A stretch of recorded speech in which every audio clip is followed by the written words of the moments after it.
Valorant patch 6.10 finally leaked, and there's a lot of stuff we gotta break down. From big general changes to agent updates and bug fixes, there's a lot we gotta talk about, so let's get right in.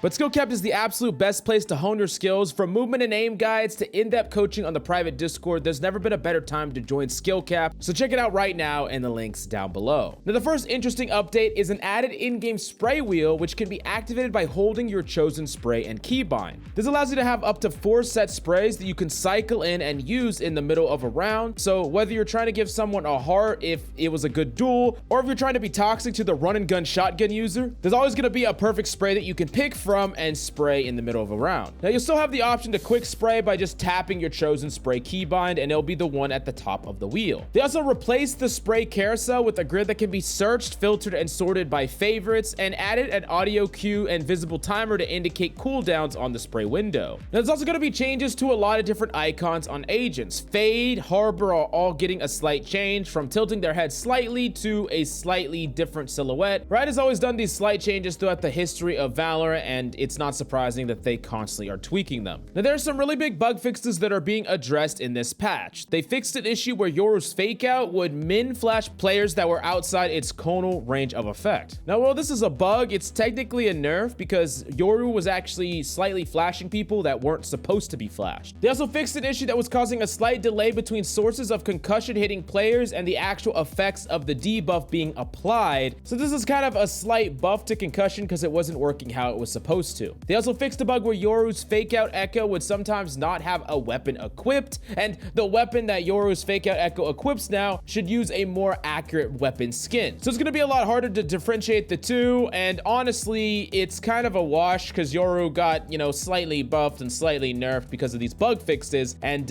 yeah, it's an interesting thing to say the least. Now, the Esports Hub is also currently in development. We got this string of text: Esports Hub dev strings, rewards, features, schedule, standing, and VCT info. As we leave the beta and go into the full release of Premiere, we're going to see a lot more integration between esports and the Valorant game client as a whole, and overall it's going to feel a lot more polished. Now, the Run It Back bundle got announced, and this bundle is pretty stacked. Between the Op, the Vandal, and the Guardian, I honestly like a lot what's in this package, and it's going to be for a fraction of the price, which, I mean, isn't really saying all that much, but if you want to cop some cheap skins, then look out for this bundle. A pretty lean patch, but some nice bug fixes and quality of life changes. But if there's any change that you want to see on the next one, let us know in the comments down below, and check out SkillCapped to further improve your skills, and I'll see you next time.